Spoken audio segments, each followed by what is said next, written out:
तुम्ही आता आजपर्यंत बरेच व्हिडिओ बघितले असाल ज्याच्यामध्ये त्यांनी सांगतात की डिझेल यूज करा क्लिनिंगसाठी आणि गिअर ऑइल यूज करा. तर आपण हे सुद्धा एक्सपेरिमेंट करणार आहोत आज. तुम्ही हे बघू शकता, हे आहे डिझेल जे मी घेऊन आलो आहे. ऑलमोस्ट 50 रुपीज वगैरे आहे, जे तुम्हाला इझिली मिळतं. तुम्ही बॉटल घेऊन जाऊ शकता पेट्रोल स्टेशनवरती. आणि त्यासोबत हे कॅस्ट्रॉलचं स्कूटर गिअर ऑइल आहे, जे आपण ट्राय करणार आहोत आणि त्यानंतर बघूया आपलं कसं परफॉर्मन्स असेल. आता बरेच जण बोलतही असतील किंवा विचार करत असतील की आता एवढी एक्सपेन्सिव्ह बाईक घेता किंवा तुमची जी बाईक आहे त्यासाठी मार्केटमध्ये चेन लीव्स आहेत, त्यासाठी ऑलरेडी चेन क्लीनर्सही आहेत, पण मग हे का आपण यूज करतो? तर कसं असतं ना, ओव्हरऑल तुम्हाला माहीत असेल जर तुम्ही डेली राईड करत असाल, आणि जसं माझी राईड एक ऑलमोस्ट डेलीची 110-120 किलोमीटर्स ही असतेच, त्यामुळे आठवड्याला जवळजवळ 500 किलोमीटर असेही होतात. आणि ह्याच्यामध्ये मला जवळजवळ 2000 किलोमीटर होऊन जातात. आणि 2000 जर तुम्ही एकदा जर चेन लूप आणि क्लीनर घ्याल तर तुम्हाला मोस्टली ते 560 करत जातं मोटूलचं. सुरुवातीला मी जवळजवळ 6 महिने मोटूल हाच ब्रँड यूज करत होतो, कारण का मोस्ट रेकमेंडेड आहे. पण कसं आहे ना, ते एकतर ते मोटूलचा जो क्लीनर आहे तो एकदम पाण्यासारखा आहे, त्यामुळे तुम्ही कधी स्प्रे पण केला ना तर तो अर्धा तसंही बुडून जातो. तुम्ही किती जवळून स्प्रे करा. आणि क्लीन करताना म्हणजे एवढं खास मला काही तेवढं फरक वाटला नाही जो मोटूलमध्ये मिळतो. म्हणून बरेच महिने यूज केल्याच्या नंतर बरेचसे व्हिडिओज बघितले, काही लोकांची रिव्ह्यूजही बघितले. म्हणून आज आपण डिझेल ह्यानी हे एक्सपेरिमेंट करत आहोत. बघूया डिझेलनी चेन किती क्लीन होते. मला मी दाखवतो आत्ता माझी चेनची सिच्युएशन काय आहे. डेली तुमची 110-120 किलोमीटर जर रनिंग असेल तर ही सध्या चेनची माझी सिच्युएशन आहे. कारण का आपण बघतो की रोड्स आपले एवढेही चांगले नाही आहेत, एवढी साफ नाहीत, कारण का धूळ माती वगैरे खूप असते. आणि आपण जेव्हा लूप करतो तर ते लूप कसं थोडंसं चिकट असतं, त्यामुळे त्याला डस्ट ही अट्रॅक्ट होतेच. तुम्ही किती व्यवस्थित क्लीन करा, ती डस्ट त्याच्यावर अट्रॅक्ट होणारच. आणि जेव्हा तुमचे रस्ते एवढे चांगले आहेत इंडियामध्ये, तर तुम्हाला ऑफकोर्स मग जर आठवड्याची 500 किलोमीटर रनिंग होत असेल तर तुम्हाला मी तर रेकमेंड करेन आफ्टर एव्हरी 500 किलोमीटर्स तुम्ही चेन क्लीन करा, की जेणेकरून तुमचं गाडीचा परफॉर्मन्सही राहील, तुमचं मायलेजमध्येही इफेक्ट होतो. कारण का चेन जर खराब असेल तर वर्किंग थोडीशी चेंज होते, हे मी स्वतः अनुभव घेतलेला आहे. त्यामुळे मी तरी प्रिफर करतो की एव्हरी 500 किलोमीटर्स चेन क्लीन आणि लूप करा. तर आपण आता प्रोसेस स्टार्ट करूया. जास्त मी काय बोलणार नाही आता. आणि तुम्ही शॉर्ट्स बघू शकता ज्याच्यामध्ये मी चेन क्लीन करणार डिझेलनी, आणि मग नंतर आपण गिअर ऑइलनी लूप करूया.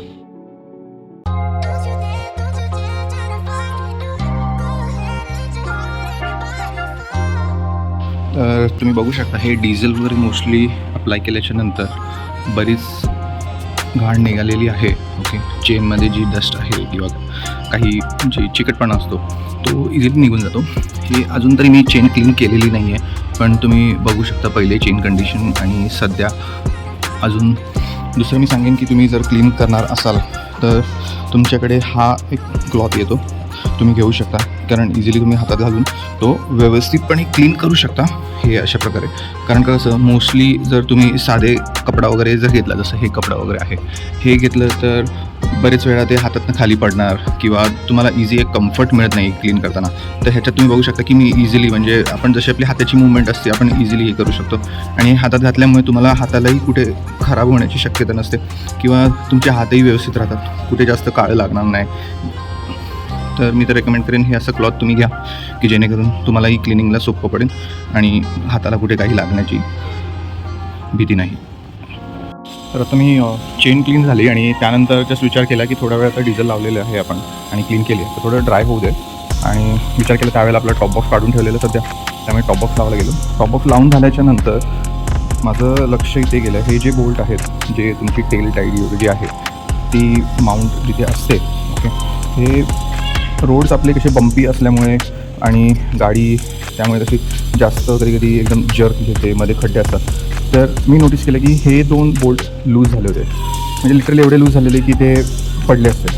आता मी सीट काढली तेव्हा माझं लक्ष गेलं.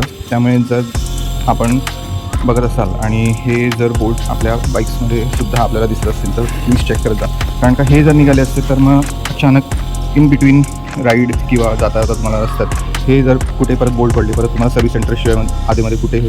आणि मोस्टली कसं असतं ह्या बाईक्सचं की तुम्हाला डिरेक्टली सगळीकडे त्याचे पार्ट्स मिळत नाही, त्यामुळे मग एखाद्या बोल्टसाठी तुम्हाला सर्व्हिस सेंटरला जावं आणि मग एक बोल्ट तुम्हाला जी काय कॉस्ट असेल ती तुम्हाला द्यावी लागते.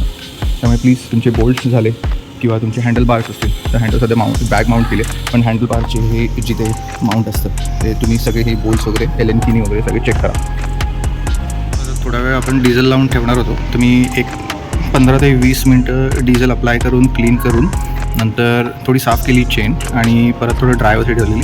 परत एक 15-20 मिनटाच्या नंतर आपण पूर्णपणे चेन ड्राय करून पुसून घेतलेली आहे आणि पुसून झाल्याच्या नंतर तुम्ही बघू शकता की ही खूप चांगल्या प्रकारे क्लीन झालेली आहे. तर I have no regrets using diesel to clean the chain. आणि बाकी जेवढे क्लीन लूक यूज करूनसुद्धा क्लीन होत नाही तेवढी चांगली डिझेलनी वॉशही होते आणि तुमचे जे स्टेन्स असतात ते स्टेन्सही चांगले निघालेले आहेत. तुम्ही चेनची शाईन पण बघू शकता, ज्या प्रकारे चेनची शाईन आहे. अजून आपली ल्यूक करणं बाकी आहे, ज्याच्यासाठी आपण स्कूटरचं गिअर ऑइल वापरणार आहोत. तर I am really happy and satisfied.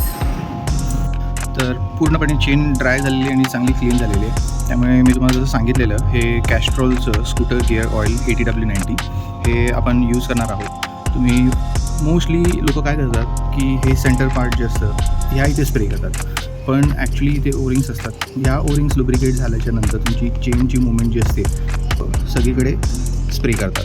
Okay, पण सेंटरला न करता ही जी जागा आहे इथे ओरिंग्स असतात आणि ह्या चांगल्या लुब्रिकेट झाल्या पाहिजेत. ह्या जर चांगल्या लुब्रिकेट झाल्या तर तुमची चेनची मुवमेंट एकदम फ्री होते. त्यामुळे जेव्हा तुम्ही कराल तर मी तर बोलेन की गाडी तुम्ही बंदच ठेवा.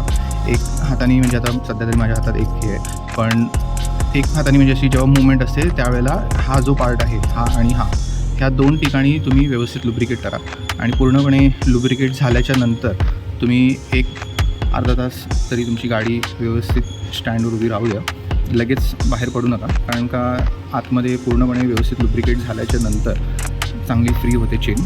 आणि मग नंतर तुम्ही पाहिजे तर एकदा परत पुसून घ्या, म्हणजे जे एक्सेस तुमचं लुब्रिकेट जे असेल ते राहणार नाही आणि ज्याच्यामुळे तुमची चेन धुळीमुळे पण खराब होणार नाही. तर हे नक्कीच ट्राय करा.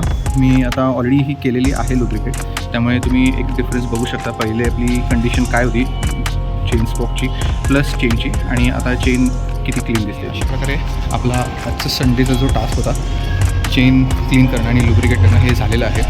तर टॉप बॉक्स पण परत बसवलेला आहे सध्या, कारण का आता पाऊस येण्याचे चान्सेस आहेत आणि तसं ऑफिसला थोडा लॅपटॉप असतो प्लस रेनकोट वगैरे हे स्टफ सगळं कॅरी करणं. मग विदाऊट टॉप बॉक्स तुम्ही बोला तर बाईकवर थोडं कठीण होतं. स्कूटीमध्ये ठीक आहे तुम्ही तिकीट टाकू शकता, पण बाईकमध्ये थोडं टफ जातं. त्यामुळे परत टॉप बॉक्स हा बसवलेला आहे आणि गाडी व्यवस्थित क्लीन झालेली आहे.